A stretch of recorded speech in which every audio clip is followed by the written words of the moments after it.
Halo Sobat Sehat, bagaimana kabarnya sekarang Sobat Sehat?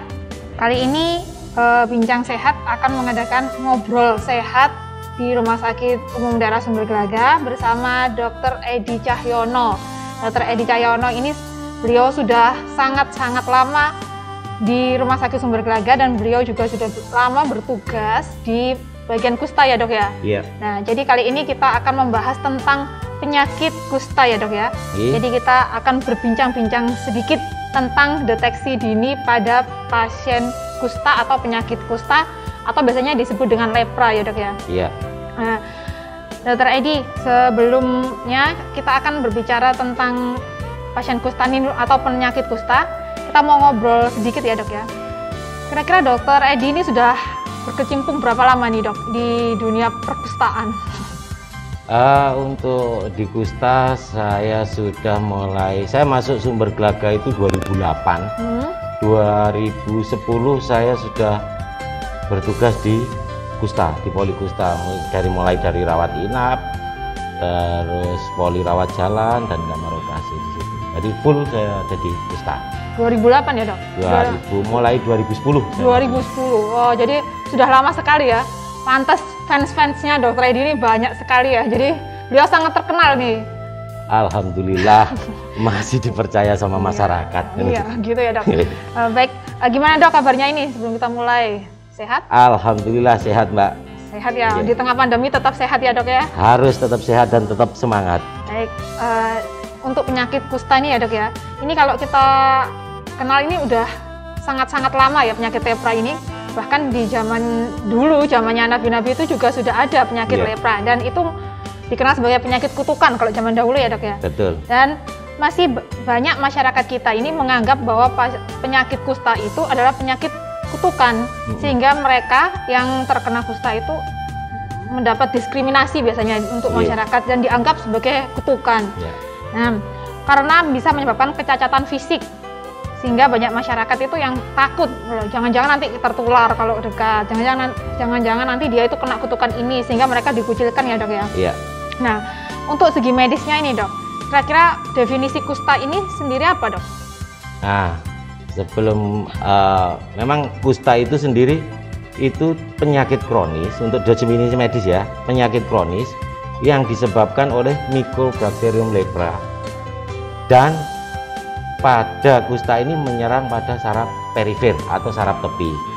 Jadi memang benar untuk yang dikatakan Mbak Esti tadi bahwa kusta itu sejak zaman Nabi. Di situ kita tahu mulai dari zaman dahulu sampai sekarang memang terkenal penyakit kusta itu penyakit yang unik dan klasik. Dia memang menyerang saraf tepi dan akhirnya efeknya mati rasa. Kalau sudah mati rasa, di situ ada luka, akan merusak pada tulang-tulang, akhirnya terjadi kecacatan seperti itu. Berarti benar ya kalau kita lihat itu beberapa pasien kusta itu ada yang menderita sampai kecacatan fisiknya. Betul. Dan untuk gejala awalnya ini dok, gimana gejala awal dari seseorang itu terkena kusta itu apa kira-kira? Kusta itu masuk ke tubuh manusia itu perlu proses waktu. Jadi kita bersentuhan dengan orang kusta nggak langsung tertular, tapi prosesnya harus kontak yang lama, terus menerus. Dan kalau cuma sekali bersentuhan nggak akan tertular. Dan di tubuh kita punya antibodi. Di situ biasanya setelah kita terpapar kuman kusta dan kuman kusta berkembang di tubuh kita karena mengalahkan antibodi, itu pertama muncul bercak putih seperti panu, tapi bukan panu, tapi ada mati rasa. Seperti itu. Kalau panu nggak ada mati rasa. Ya. Jadi untuk gejala ini, jadi gejalanya itu sudah terlihat kayak panu gitu, berarti itu sudah termasuk gejala ya. Gejala. Nah, tapi untuk membedakan itu panu atau itu memang kusta itu gimana dok? Gampang, kalau masyarakat awam aja juga bisa. Tinggal kalau dibercak itu, kalau itu murni dari jamur atau panu, kadas, kurap dan teman-temannya itu ada bercak itu digaruk aja. Digaruk kalau dia bersisik putih lah, ada kayak kulit-kulit yang terkelupas, itu pasti jamur. Tapi kalau kusta digaruk nggak apa-apa, sama seperti kulit kita. Kalau kita reaksi atau dia ada istilah ada inflamasi di kita atau imun kita yang turun, dia akan muncul biasanya lebih tinggi dari kulit yang aslinya. Jadi kayak timbul gitu. Iya. Oh, itu untuk yang reaksi ya, Dok ya. Reaksi. Jadi kalau untuk yang nggak reaksi itu tadi perbedaannya ya. Iya. Digaruk atau digaruk aja, digaruk. Kalau di situ bersisik berarti itu murni dari jamur. Kira-kira daerah yang digaruk itu kerasa apa enggak, Dok, kalau untuk kusta itu? Kalau untuk kusta waktu digaruk dia nggak akan terasa. Oh gitu. Kalau jamur tetap terasa. Baik. Terus kemudian ini untuk penegakan diagnosa ya, Dok ya. Untuk berbicara kita tentang penegakan diagnosa, bagaimana kondisi pasien itu dinyatakan bahwa dia memang penderita kusta. Adakah suatu diagnosa yang khusus untuk menyatakan dia itu memang pasien positif kusta? Iya, memang itu harus ada diagnosa khusus. Jadi memang harus ada triasnya. Kita mendiagnosa kusta itu harus ada triasnya. Pertama ada bercak yang mati rasa. Terus ada gangguan fungsi saraf. Jadi biasanya ada sudah diketahui ya sudah ada glowing atau ada mati rasa, itu kan sudah gangguan saraf. Yang ketiga biasanya kita lab ada BPA positif. Jadi di antara tiga itu muncul salah satu aja sudah bisa kita diagnosa kusta. Terus kemudian untuk kusta ini ada berapa jenis, Dok? Kalau kita lihat nih ya, kalau kebanyakan ada yang bilang itu kusta basah, kusta kering. Nah, kira-kira jadi jenisnya kusta itu ada berapa, Dok? Betul, kalau orang awam atau masyarakat kita biasa menyebut kusta itu kusta basah dan kusta kering. Padahal untuk standar WHO, kusta itu memang ada dua, yaitu paucibaciller dan multibaciller, PB dan MB. Yang PB itu biasanya di masyarakat kita dikatakan bahwa itu kusta kering. Kalau MB itu kusta basah. Kenapa mereka menyebut seperti itu? Ya karena MB itu biasanya ada luka, ada ini dianggap itu dia basah. Dan di MB sendiri memang kumannya banyak, itu yang bisa menular. Seperti itu, yang cepat menular di MB, multibaciller. Jadi yang berpotensi untuk menular itu adalah pada pasien yang MB, yang basah tadi ya, Dok ya? Yang basah. Nah, untuk penularan kusta tadi yang Dokter Edi disebutkan bahwa kita bersalaman aja belum tentu kita bisa tertular ya, Dok. Nah, kalau dari saya pernah baca ini ada pasien pada penyakit kusta ini bisa dibilang mudah menular, bisa dibilang juga sulit menular. Jadi gimana ini, Dok? Sebenarnya kusta itu memang penyakit menular, tapi nggak gampang menular. Nah, itu jadi perlu berpikir ini, Dok. Jadi memang kusta itu memang penyakit menular, tapi nggak gampang menular. Contohnya, kalau kita sakit mata, itu kita pandang-pandang besok ketularan, mata kita ketularan merah. Kalau kusta enggak, tergantung imun kita. Jadi kekebalan tubuh kita, di situ kita punya tentara bahwa kuman kusta masuk ke tubuh kita akan diserang oleh imun kita. Kalau imun kita rendah, baru dia bisa berkembang tubuh dan kita bisa menderita kusta. Tapi perlu proses waktu karena kusta sendiri masa inkubasinya 2-5 tahun. Oh gitu. Iya, bisa 5-10 tahun tergantung imunnya masing-masing.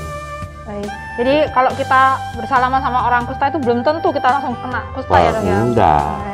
Jadi untuk meyakinkan masyarakat kita supaya tidak mengucilkan untuk penderita kusta. Bagaimanapun mereka kan juga sama-sama manusia ya, Dok ya? Betul. Makanya kita nggak boleh mendiskriminasikan kusta.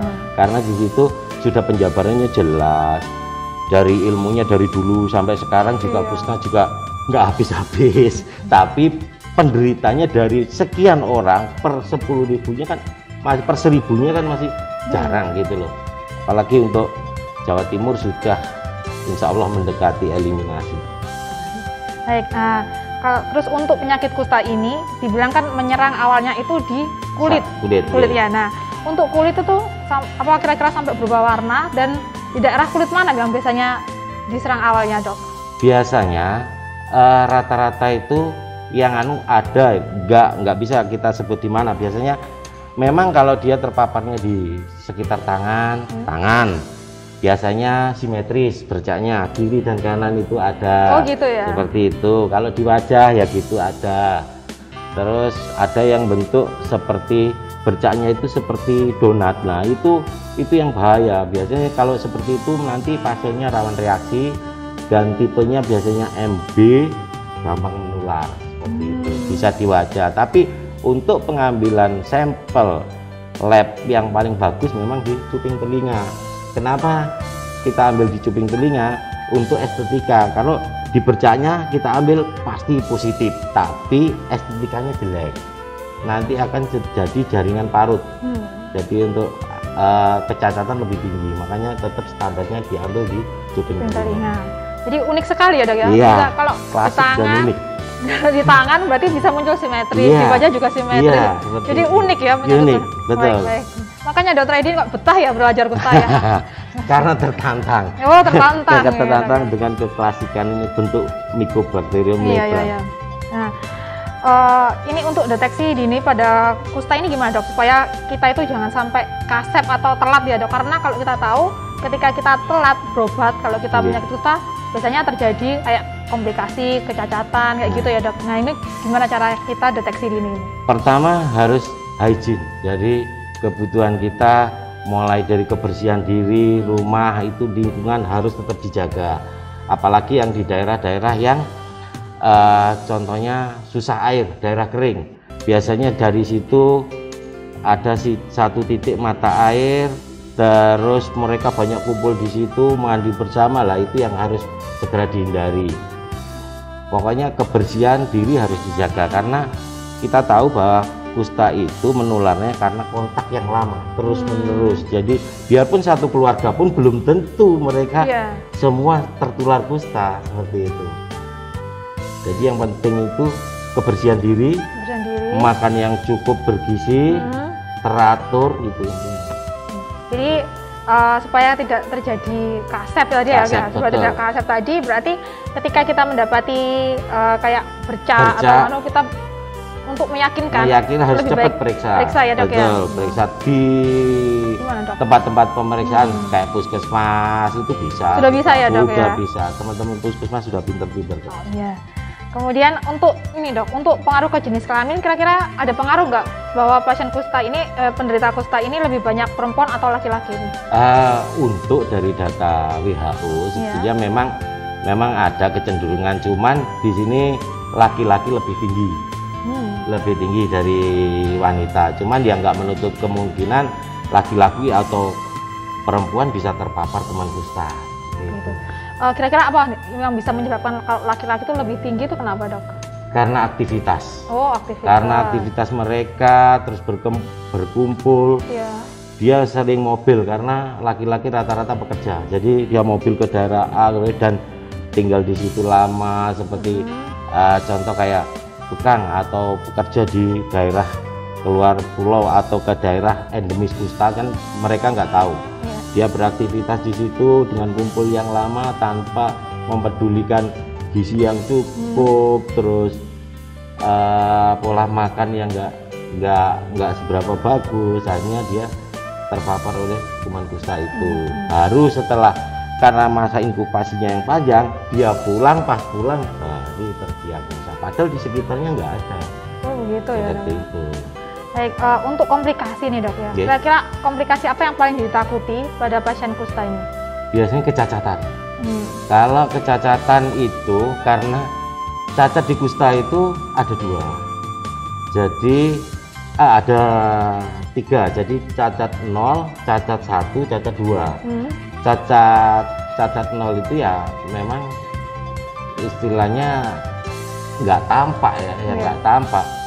Jadi yang cacat 1 itu memang nggak ada cacat. Kalau 0, kalau ada cacat 1 itu cacat mati rasa, jadi nggak kelihatan oleh mata. Cacat 2 yang kelihatan, dia bisa ada ulkus, ada mata rosis. Mata rosis itu yang alisnya rontok, terus lagoptalmus, dia nggak bisa menutup mata, atau clawing, tangan kiting, jari kiting seperti itu. Nah itu yang ditakutkan. Jadi kalau bisa, kalau sudah memang terdiagnosa kusta harus minum obat teratur. Terus pemeriksaan tes fungsi sensorik saraf itu harus dilakukan setiap kontrol untuk menghindari kecacatan yang lebih berat. Nah untuk pengobatan ini dok, kira-kira untuk pengobatan tadi kan ada 2 jenis kusta ya dok, kering dan basah. Nah kira-kira untuk pengobatannya itu ada yang membedakan untuk segi dari yang kering dan basah? Oh ya, Kalau kita kalau rumah sakit umum ya, umum daerah, jadi kita harus ikut patokan dari WHO. Jadi kalau untuk PB atau Paucibaciller itu diberikan obat selama 6 bulan berturut-turut. Kalau yang MB multibaciller itu minum obatnya selama 1 tahun dengan efek samping kulitnya menjadi hitam. Jadi setelah minum obat nggak langsung hitam, enggak. Karena pekerjaan yang sering bertemu dengan matahari, maksudnya orang-orang yang ada di jalan atau di sawah, itu malah cepat gelap. Tapi nanti berangsur-angsur akan pulih kembali.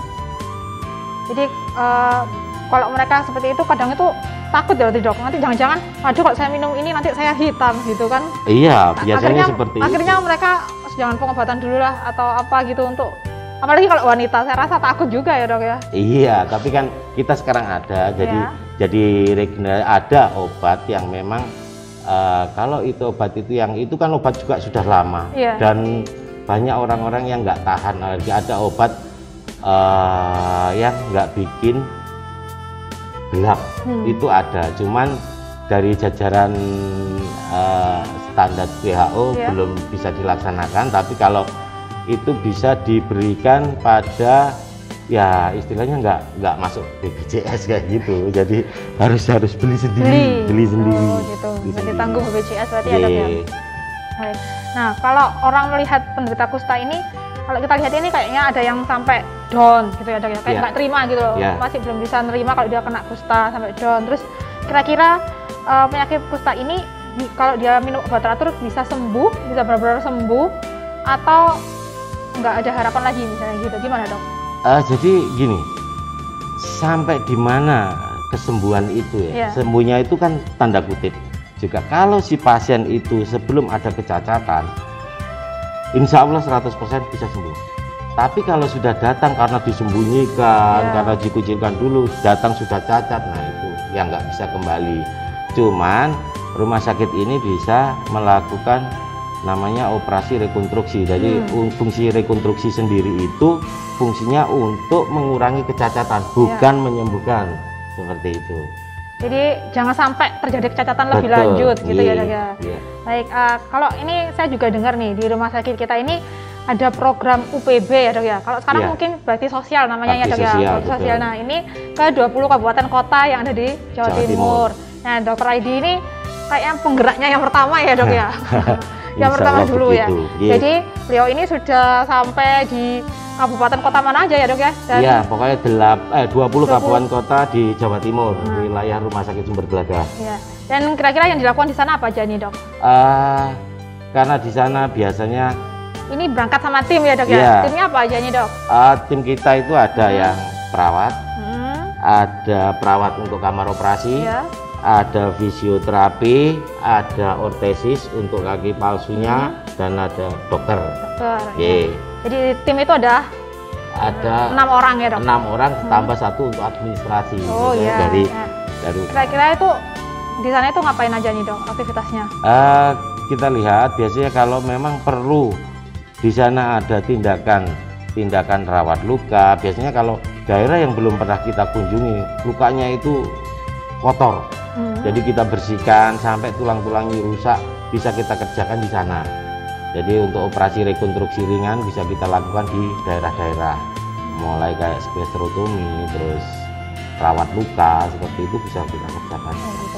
Jadi tadi kan ada fisioterapi, ada ortoptik, protestik ya Dok ya. Ya berarti di sana juga dilakukan tindakan fisioterapi juga ya Dok ya. Di sana lakukan fisioterapi, di mana fisioterapi untuk menentukan ini yang perlu dilakukan operasi rekonstruksi.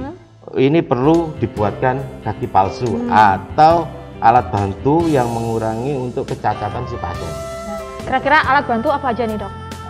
Dari tim ortoptik protestik ya Dok? Bisa itu untuk kalau yang kecacatan di tangan bisa pakai splint jari. Jadi biar nggak gini ya Dok? Iya, biar nggak bengkok. Terus yang claw hand biasanya kita pakai baselet. Kalau sementara kita di sana kita nggak bisa bikin, kalau di rumah sakit ini langsung kita bikin polipropilin, tapi di sana biasanya kita pakai gip dulu. Kita gip dulu untuk cetakan, baru cetakan kita bawa ke pulang. Mereka masih pakai yang gip, baru kalau itu sudah jadi kita kirim kembali. Terus saya dengar juga bisa membuatkan kaki palsu juga ya dok ya? Bisa. Nah ini untuk pasien kusta yang apa itu namanya, kalau kita tahu ada yang habis amputasi, mungkin karena diabetesnya atau ada penyakit lain ya dok ya. Nah itu mereka kan butuh kaki palsu. Ya. Nah itu untuk pembuatan kaki palsu juga berarti rumah sakit melayani juga ya dok? Melayani, khusus untuk pasien-pasien kusta kita paripurna. Jadi mulai kaki palsu kita bikinkan. Dan setelah proses amputasi biasanya ada CA, jadi CA di pedis, jadi CA pedis, terjadi osteomilitis, pengeroposan tulang, di situ harus tindakan amputasi. Setelah diamputasi kita fisioterapi selama 4 bulan, baru kita bikinkan untuk alat bantunya, kaki palsunya, seperti itu. Jadi untuk kalau misalkan teman-teman atau ada saudara atau ada yang sobat sehat mungkin ada kenalannya yang mungkin menderita kusta, untuk meyakinkan apakah benar itu warna putih itu tadi jamur atau memang gejala awal dari kusta, bisa datang ke Rumah Sakit Sumber Gagah ya dok? Siap. Bisa menemui Dokter Edi juga begitu ya? Boleh. Dokter Edi sehari-harinya di mana ini? Saya di kusta, ada di ruang Melati, ya, sama di Poli. Oh sama di Poli. Ya. Nah jadi beliau ini juga selain bertugas di pelayanan bergerak tadi atau yang kita bakti sosial ya dok ya, juga ada di standby di rumah sakit. Ya, mungkin ada yang mau konsultasi boleh ya dok ya? Boleh. Nanti saya share nih media sosialnya ya dok ya, boleh? Siap. Nah, kemudian ada satu lagi nih dok, mungkin ada pesan yang Dokter Edi mau sampaikan untuk sobat sehat tentang kusta ini.